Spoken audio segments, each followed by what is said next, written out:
সকালবেলা গাছে ফুল ফোটা আর পূব আকাশের সূর্য ওঠা, এটা কিন্তু আমরা সবাই দেখে থাকি। কিন্তু চলো আজকে তোমাদের দেখাবো পশ্চিম আকাশে সূর্য অস্ত যাওয়া আর বিকেলবেলার ফুল ফোটা কেমন লাগে দেখতে। তোমরা ঝটপট করে কমেন্ট করে বলে দাও তো কেমন লাগছে পশ্চিম আকাশে সূর্যকে আর বিকেলের ফুলগুলোকে, তাড়াতাড়ি কমেন্ট করে জানাও। হ্যালো বন্ধুরা, good afternoon, welcome back to my channel. শুরু করছি আমি আজকের ভিডিওটি। আর দেখো তো কেমন লাগছে আমাকে। একটা অনুষ্ঠান বাড়ি গিয়েছিলাম, সেখান থেকেই আসলাম, কিছুই তোমাদের সাথে শেয়ার করা হয়নি। তবে অনুষ্ঠান বাড়িতে যাওয়ার সেরকম কোনো প্রোগ্রাম ছিল না, হঠাৎ করেই প্রোগ্রামটা হয়েছে, এর জন্য কিছু শেয়ার করা হয়নি। খুব তাড়াতাড়ি গিয়েছি আর খুব তাড়াতাড়ি চলে এসেছি। তা যাই হোক, এই যে এই হলুদ রঙের এই শাড়িটা পরেছি হালকার মধ্যে একদম, তা কেমন লাগছে অবশ্যই কমেন্ট করে জানিও। আর ভিডিওটা শুরু করলাম এখন বিকাল থেকে, এখন বাজে বিকেল 4:30। চলে আসলাম তোমাদের সামনে। দেখা যাক, তোমাদের সাথে যতটা পারি শেয়ার করার চেষ্টা করব। অনেকটা রাত পর্যন্ত থাকবো আজকে, কথা দিচ্ছি। তো এখন ড্রেসটা চেঞ্জ করব, চেঞ্জ করে তারপরে কাজকর্ম করব। কি কি রান্না করেছি কিছুই তোমাদের সাথে শেয়ার করা হয়নি। রান্না করেছি সেগুলো অবশ্য খাওয়াও হয়ে গেছে সকালবেলা, তবে একটু বলে দিই। সকালবেলা করেছিলাম বড়া ভাজা। বড়া বলতে ঠিক আছে, কথা বলতে বলতে কথা কেটে যায়, ভুলে যাই। মোচা দিয়ে চপ করেছিলাম, কালকের একটু মোচার ঘন্ট ছিল, সেটা দিয়ে চপ করেছি। আর সাথে করেছি গাজর ভাজা দিয়ে বড়া। এই প্রথম করলাম গাজর ভাজা দিয়ে বড়া। আর বাবা আজকে চিংড়ি মাছ আর বাটা মাছ এনেছিল, বাটা মাছটা ভাজা করে রেখেছি, আর চিংড়ি মাছগুলো ওই বড়ার ভিতরে দিয়ে দিয়েছি। মানে মোচার ঘন্টের মধ্যে চিংড়ি মাছ দিয়েছি, ওটা দিয়ে বড়া করেছি। আর তো ভাত করেছি। তা খাওয়া দাওয়া সকালবেলায় করে নিয়েছি, আর দুপুরবেলা যেখানে গিয়েছিলাম সেখান থেকে খাওয়া দাওয়া করে আসলাম। তো চলো সাথে থাকো, দেখতে থাকো ভিডিওটা। আশা করছি আজকের ভিডিও তোমাদের অনেক ভালো লাগবে, সঙ্গে থাকো। পরের দিন সকাল থেকে আবার ভিডিওটা স্টার্ট করলাম। সকালবেলা কি কি করেছি একটু বলি। সকালবেলা একটু সেলাইয়ের কাজ করে নিয়েছি প্রথমেই, তারপরে তো বাসি যেসব কাজকর্ম থাকে সেগুলো করেছি। আর এখন একটু চা করলাম, চা দিয়ে কালকের বাসি রুটি ছিল সেগুলো খেলাম। রাত্রে করে নিয়েছিলাম, রুটি করেছিলাম, ভাত করা হয়ে গেছিলো, আর আলু পটল দিয়ে বাটা মাছের তরকারি রান্না করেছিলাম গতকাল রাত্রে। আর আজকে সকালবেলা কি কি করছি চলো সেটা তোমাদের একটু দেখিয়ে দিই। চা রুটি তো খাওয়া হয়ে গেছে, আর রান্নাটা হয়ে গেলে তারপরে দুপুরবেলা খাওয়া দাওয়া করবো। ছেলেও বাড়ি নেই, বাবাও বাড়ি নেই, তাই খাওয়া দাওয়া বা রান্নাবাড়ির সেরকম কোনো চাপও নেই, ধীরে ধীরে করলেও কোনো ব্যাপার নয়। ছেলে গিয়েছে রানাঘাটে নতুন করে একটা কম্পিউটারের কোর্স শেখার জন্য, আর বাবা গিয়েছে বাবার দোকানের বিল জানার জন্য। চলো রান্নাটা করছি, কি রান্না করছি দেখিয়ে দেই। আজকে তো এই যে এনেছি ট্যাংরা মাছ, দেখো কি সুন্দর দেশি ট্যাংরা মাছ, ছোট ছোট। এই মাছগুলোই কেটে সুন্দর করে ভেজে নিলাম। আর এখানে হচ্ছে সজনের ডাঁটা আর উচ্ছে দিয়ে তরকারি রান্না করছি। হচ্ছে আলু দিচ্ছি না, এর মধ্যে আলুটা আসছে না, বাড়ন্ত হয়ে গেছে, এই জন্য নেই যেহেতু, আর সেটা ছাড়াই করবো রান্না। আর পটল ভাজা করেছি। তো চলো এখন নুন হলুদ দেবো এর মধ্যে, দিয়ে তারপর জল দিয়ে নিই, বাকিটা পরে দেখাচ্ছি তোমাদের। এদিকে তরকারিতে ঝোল দিয়ে দিয়েছি, মাছও দিয়ে দিয়েছি, আর একটু ঝোলটা শুকিয়ে গেলে তারপর নামিয়ে নেব। কেননা শুধু ডাটা দিয়ে যেহেতু রান্না করছি, এর জন্য একটু শুকনো শুকনো করেই করব। আর এদিকে দেখো এই যে কুমড়ো কেটে নিয়েছি। আমার ভাইয়ের বউ আমাকে একটা কুমড়ো দিয়েছিল, অনেক কয়েকদিন হয়ে গেছে, করে আর কাটাই হয় না, তাই আজকে একটু কেটে নিলাম। আর এই দেখো এই যে এই কুমড়োটাই দিয়েছিল, মানে অর্ধেকটা কাটলাম এখন, আর অর্ধেকটা এই যে রেখে দিচ্ছি, এটা আবার অন্য একদিন রান্না করব। হলুদ তো আমি আগেই দিয়ে দিয়েছি আদার সাথে, কারণ আদার মধ্যে হলুদ দিলে হলুদটা ছিটকে কম, এর জন্য দিয়ে দিয়েছি। আর এখন নুন দিয়ে দিলাম। তো যাই হোক, এখন সুন্দর করে কষিয়ে কষিয়ে তারপরে রান্না করব। না কাঁচা কুমড়ো যেহেতু, আর কাঁচা কুমড়ো একটু ভালো করে না কষালে কিন্তু ভালোও লাগে না খেতে।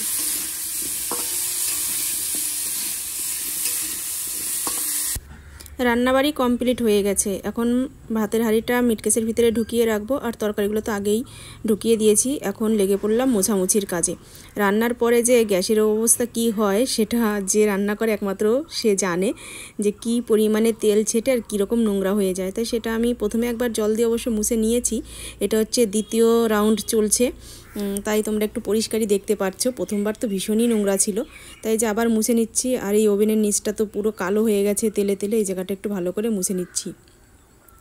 অনেকগুলো বাসনপত্র রয়েছে, সেগুলো সব মাজতে হবে, ঘর ঝাড় দিতে হবে।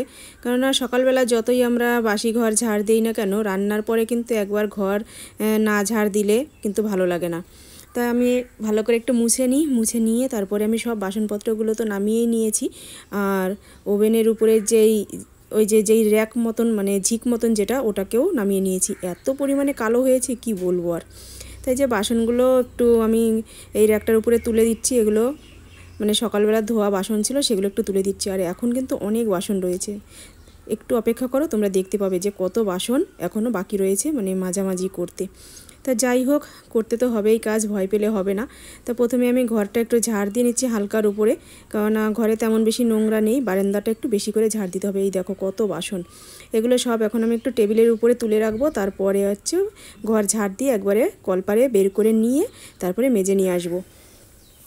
তা বারান্দাটা একটু বেশি পরিমাণেই নোংরা হয়েছে, কেননা এখানে বারবার হাঁটাহাঁটি করতে হয়েছে, সবজি কেটেছি, দাঁড়িয়ে রান্না করেছি।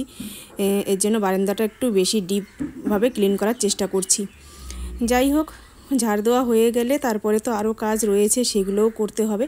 আর দুটো বালতি পুরো একদম জাম হয়ে গেছে সবজির নোংরা ঠোংরা দিয়ে, এগুলো সব কলে নিতে হবে। কাজকর্ম এইমাত্র শেষ হলো, হাঁপিয়ে গেছি একদম। অনেকগুলো কাজ একসাথে করলাম। এই যে বাসনপত্রগুলো সব ধুয়ে টেবিলের উপর রাখলাম।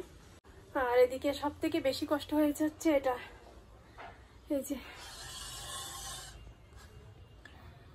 এই ওভেনের এই যে এগুলোকে কি বলে তোমরা কমেন্ট করে বলো তো, কি বলে এগুলোকে। এইগুলো পুরো কালো হয়ে গেছিলো, তেল কাস্টে হয়ে, তেল চিটে হয়ে হয়ে পুরো কালো হয়ে গিয়েছিল এগুলো। সেগুলো মেজে পরিষ্কার করলাম। আর এই যে দুটো কড়াই দুটোও বেশ মেজে পরিষ্কার করলাম। অতটা পরিষ্কার হয়নি, কেননা উনুনে রান্না করার কড়াই একটু নোংরা থাকবে। নোংরা বলতে কি একটু কালো হয়ে গেছে, সেটা আস্তে আস্তে ঘষতে মাঝতে পরিষ্কার হবে। কথা বলতে হাঁপিয়ে যাচ্ছি। এখনও স্নান করা বাকি রয়েছে, পুজো দেওয়া বাকি রয়েছে। তার আগে আরেকটা কাজ করব, চুলে কালার করব। চুলটা একটু বাজে হয়ে গেছে, চুলে কালার করে তারপরে আধ ঘন্টা মানে চুপচাপ বসে থাকবো। চুলটা যতক্ষণ না শুকাবে ততক্ষণ তো আর স্নান করতে পারবো না। তার আগে আমি কিছু কাজ সেরে নেব, যেমন বাসনপত্রগুলো ধুয়ে নেব, ফুল তুলে নেব, তারপরে ঝপাঝপ স্নান করে পুজোটা দিয়ে দেবো। তাই চলো এই কাজগুলো মোটামুটি যতটা পারি করে নিই, আর যতটা পারবো তোমাদের সাথে অবশ্যই শেয়ার করব। চলো পরে। চুলে কালার দেওয়া হয়ে গেছে, এই যে একটু শুকিয়ে গেলে তারপরে স্নান করব, মানে শ্যাম্পু করতে হবে। আর আমি ফুলও তুলে নিয়েছি আর পুজোর বাসনও সব মেজে নিয়েছি। চলো সেটা তোমাদের দেখিয়ে দিই। আর স্নান করে এসে তারপরে পুজোটা দেবো। এই যে এখানে কিছু ফুল তুলে নিয়েছি, এই নয়নতারা ফুল। এখানে দু রকম ফুল রয়েছে, সাদা কালার আর পিঙ্ক কালার, আর নিচে তো বেলপাতা রয়েছে। আর এই যে বাসনপত্র সব ধুয়ে এনেছি ঠাকুরের, স্নান করে তারপরে হচ্ছে ঘটিতে করে জল আনবো, সেই জল দিয়ে পুজো দেওয়া হবে। আর আজকে হচ্ছে মঙ্গলবার, এর জন্য মা কালীর ঘট পাল্টাবো, এর জন্য ঘট সব কিছু মেজে ধুয়ে নিয়ে এসেছি। তো চলো আমি স্নান করে আসি, তারপরে আবার কথা হবে। স্নান করে চলে এসেছি, আর এই যে পুজো দিতে বসে পড়লাম। বাসন তো আগেই ধুয়ে নিয়েছি ঠাকুরের, এর জন্য এখন শুধু একটু জল নিয়ে আসলাম। আর ঠাকুরকে সব কিছু এই যে বাটা ঠাটা সব সাজিয়ে গুছিয়ে দিচ্ছি। আর আজকে মা কালীর ঘট পাল্টাবো বলে এর জন্য ঘরটাও বসিয়ে দিলাম। আর গাছ থেকে আজকে একটা না পাকা পেঁপে পেরেছি, এই স্নান করেই পারলাম। তা ভাবলাম যে পুজোটা এই পেঁপে দিয়েই আজকে দেই। আর বাবা তো আঙুর ফল নিয়ে এসেছে, সেগুলোও দেবো। আর গাছের পেঁপে এটাও একটু দিয়ে নিচ্ছি। তো আমি কাটছি, দেখো কত সুন্দর হলুদ হয়েছে পেঁপেটা, বেশ ভালো লাগছে। বেশিটা লাগেনি, মানে অর্ধেকটা কেটেছি আর অর্ধেকটা রয়েছে। ছোট ছোট ঠাকুরের বাটা তো, এর জন্য বেশি ফল ধরেও না, এর জন্য বেশি দেওয়াও হয়নি। আর বিশেষ করে হচ্ছে বেশি ফল কেটে পুজো দিলে ফল খাওয়ারও।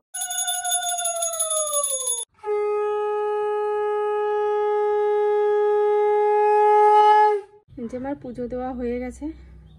আজকে ফুল সেরকম করে সাজিয়ে দিতে পারিনি, এইভাবেই দিয়ে দিয়েছি। আর এই যাচ্ছে মায়ের ঘট পাল্টিয়েছি, আজকে এইভাবে পুজো দিলাম। চুলটা এখন আর খুলবো না, খাওয়া দাওয়া করে তারপরে একবারে চুলটা আঁচড়িয়ে নেব। তো চলো কি রান্না করেছি সেটা বোধহয় তোমাদের দেখানো হয়নি, আমার ঠিক খেয়াল নেই। তো চলো তোমাদের দেখিয়ে দিই, তারপরে আমি খাওয়া দাওয়াটা করে নিই। আর ছেলে তো বাড়ি নেই, ও সকালবেলা রানাঘাট থেকে এসে আবার গিয়েছে ওদের ওই বাড়িতে। তাই রানাঘাট থেকে আসার সময় ও একটা প্যান্ট নিয়ে এসেছে ওর জন্য। তো চলো সেটা আগে তোমাদের দেখাই, তারপরে হচ্ছে খেতে বসবো। তো ঘরটা একদম অন্ধকার রয়েছে। এই দেখো এই প্যান্টটা নিয়ে আসলো কিনে,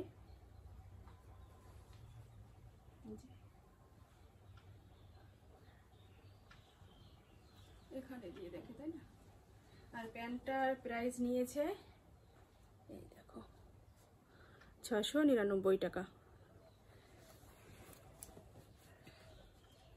আমি বললাম এত দাম দিয়ে প্যান্ট নিয়ে আসলেই, বলছে যে কোম্পানির প্যান্ট, ব্র্যান্ডেড প্যান্ট একটু তো দাম নেবেই। এটা হচ্ছে নাও কোম্পানির প্যান্ট, খুবই হয়তো ভালো কোয়ালিটির কাপড়, এই কারণেই দামটা একটু বেশি নিয়েছে।